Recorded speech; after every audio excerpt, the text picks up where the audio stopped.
Life in the Middle Ages is romanticized by many as a simpler time filled with chivalry, pageantry, and adventure. But the reality of medieval life was far from glamorous. From rampant disease to stinky waste disposal, medieval hygiene was a constant challenge. One of the biggest questions people have about medieval times is how people cleaned themselves after going to the bathroom. The obvious answer that pops into most people's heads is that they used a piece of cloth, kind of like a baby wipe. But the truth is there were many different items used as toilet paper throughout history, and what people used depended largely on their station in life. But first, let's talk about the facilities, or lack thereof, that people used back then. Modern European society has been shaped significantly by the introduction of the flush toilet in the 19th century. But before this innovation, bathroom culture was drastically different. In medieval Europe, toilets were non-existent. And when we say toilets, we mean indoor plumbing fixtures with running water that could flush away human waste. For the small percentage of the population that might be considered middle class or above, bathroom facilities consisted of small rooms called garderobes. These rooms would have a hole in the floor and a wooden board covering it. When nature called, the person would simply lift the board and do their business. The contents would then drop through the hole in the floor and into a large pit or directly into a moat. On the other end of the spectrum, poorer people, mostly those living in rural areas, didn't have access to these kinds of luxuries. They would travel out into the countryside or nearby stable to do their business. In larger cities, there may be communal latrines that people could use, but these often weren't much better than just using a field, because they didn't have any walls and were basically a row of holes dug into the ground. In 2023, one of the greatest dangers we face from using public restrooms is encountering another human being in a post-COVID world. However, during the Middle Ages, the biggest threat to a person's life from using a public bathroom was the lack of sanitation. Waste piled up in cities and towns and was left to rot, creating the perfect breeding ground for rats and flies. It was common for entire families to be wiped out by diseases like the plague. So if you think COVID was bad, try contracting the bubonic plague. Because of the terrible waste management system, it put the medieval populace at risk for deadly diseases. The biggest threat to children's lives was disease, which accounted for around 40% of childhood deaths. Kids would crawl on the ground and accidentally ingest parasites and bacteria from the soil. Additionally, they couldn't properly wash their hands and would eat with those same hands, ingesting the germs and bacteria. So now that we've set the stage, what exactly did people use to wipe themselves? As mentioned before, a person's social status would determine what they used for cleaning themselves after going to the bathroom. Much like toilet paper is hard to come by in some parts of the world today, people in lower classes relied on using natural materials to clean themselves. Peasants would use things like straw, dry grass, moss, or even sticks. If they were near the coast, people would use seashells because they were hard and easy to clean.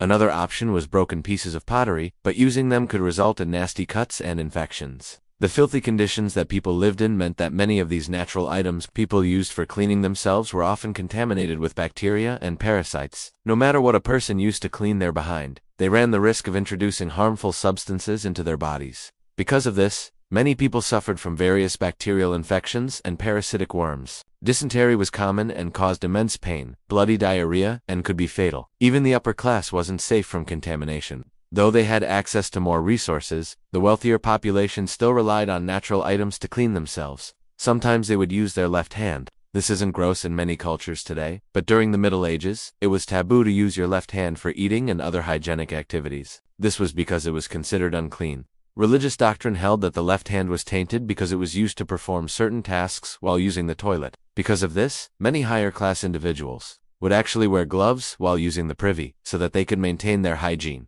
Perfumed herbs and reusable cloths were also common among the wealthy.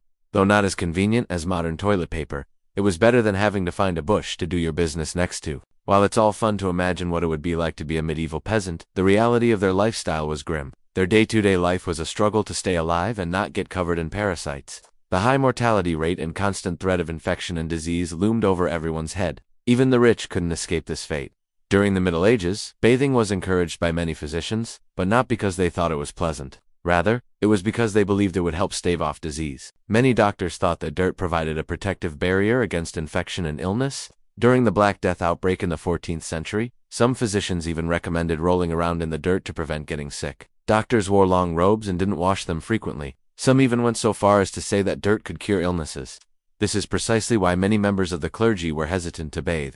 They saw dirt as a way to protect themselves from God's punishment. Not showering was seen as a virtue rather than a sign of poor hygiene. Most people would bathe only when they could afford to, or when the weather was warm enough. Bathing was quite the ordeal and required heating water, gathering it in buckets, and doing the actual bathing. It was not uncommon for men, women, and children to share bathing facilities. This made the experience uncomfortable for many, and bathing became more of a chore than a pleasurable experience. In 2021, a story broke about a woman who hadn't bathed for 30 years. Her stench was so bad that her own family staged an intervention and forced her to shower. Though she tried to avoid it, she eventually succumbed to their requests. Like most people who haven't showered in a while, she smelled terribly, and the grime from her body caused her skin to look like leather. She told reporters that she felt clean after her first shower in 3 decades. If you're thinking the story of the woman who didn't bathe for 30 years sounds insane, buckle up because it's about to get real weird. Though medieval people knew the value of hygiene, they sometimes took it too far. You've probably heard of Roman bathhouses and the famous mosaic showing the patrons using a sponge on a stick. While this imagery is commonly portrayed in movies and TV shows, it never really happened in medieval Europe. Though Romans were meticulous about their hygiene, the custom of using a sponge on a stick was lost after the empire fell. It reappeared in ancient Greece after the Renaissance, but for the rest of Europe, this method of hygiene was never widely adopted.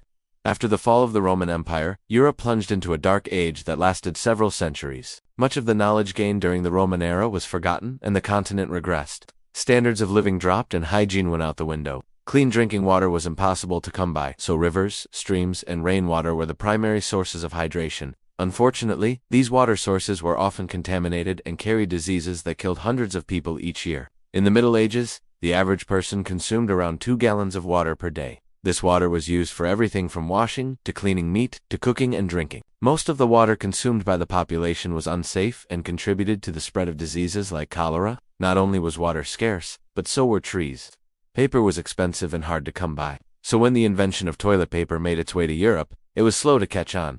Many people in Europe were already accustomed to cleaning themselves with other materials, and there was no reason to change. Plus, the cost of purchasing toilet paper kept it out of reach for many Europeans. Instead, people used whatever they had handy, like soft cloths, moss, hay, or even printed pages from books. As the Dark Ages came to a close and the Renaissance began, hygiene started to become important again. Bathing became fashionable, and waterborne diseases started to decrease.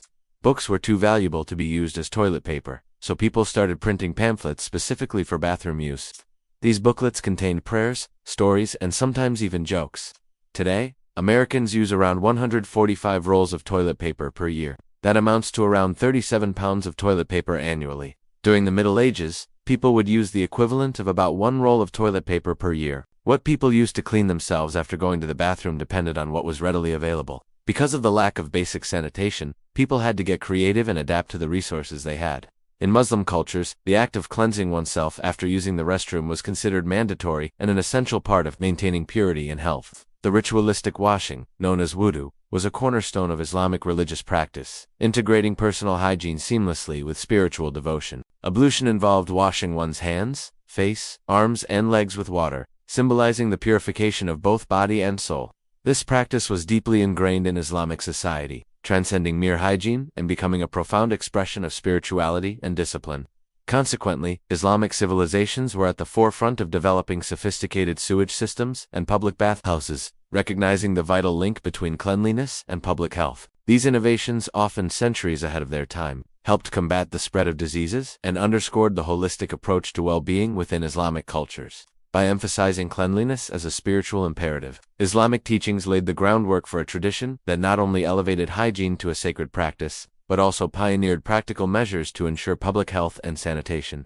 Click here to watch one of these next videos, and let us know in the comments section if you think we should bring back butt wiping with water.